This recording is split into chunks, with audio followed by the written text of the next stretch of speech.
السلام عليكم ورحمة الله وبركاته. ازيكم جميعا، عاملين ايه؟ يا رب دايما تكونوا بخير. مين فينا ما بيحبش النعناع الاخضر؟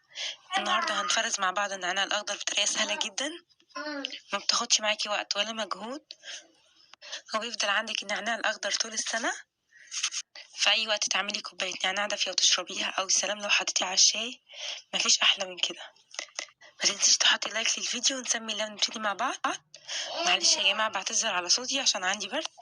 اهم حاجه النعناع اللي هتخزنيه يكون طازه وفريش. للاسف انا ما لقيتش طازه، فكان متوفر ده قدامي فقلت مفيش مشكله.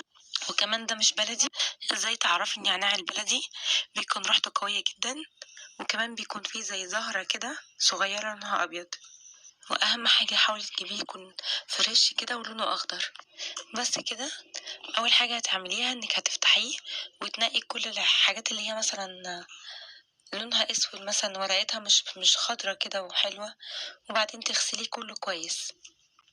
هتجهزي معاكي اكياس على حسب الكمية المستخدمة من النعناع، وهتبتدي انك تعبيها في الاكياس بنفس الطريقة كده، وبعدين هتحاولي تطلعي منها الهواء. ازاي؟ بانك تمسكي الكيس تبرميه بنفس الطريقة كده وهو مفتوح، وتطلعي بايدك التانية الهواء وتضغطي كويس جدا. هتلاقي الهواء طلع معاكي بكل سهولة، وتروحي رابطة الكيس على طول. وبس كده. منها ان هو بيحافظ على الورقة تفضل خضرة، وفي نفس الوقت ما بياخدش معاكي مساحة في الفريزر. ما شاء الله بيفضل جميل جدا، وبيقعد معاكي بسم الله ما شاء الله فترة. في اي وقت نفسك تشربي مثلا كوباية نعناع، ولا نفسك في النعناع الاخضر تستخدميه في اي حاجة او تستخدميه في اي وصفة، بيكون متوفر معاكي في البيت. انا طلعت لكم كيس عندي في الفريزر، ما شاء الله متخزن بنفس الطريقة.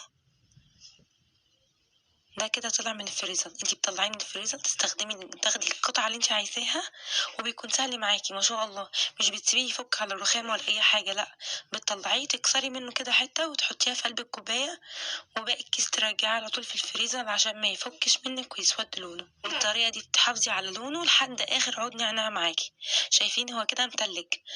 انا طلعته من الفريزر حطيته في الكوبايه على طول، ونزلت عليه بالميه السخنه. تستخدمي بقى في اي حاجه انت عايزاها. شايفين ما شاء الله معاكي نعناع اخضر طول السنه، وفي اي وقت بقى اعملي النعناع براحتك. يا رب يكون الفيديو خفيف عليكم.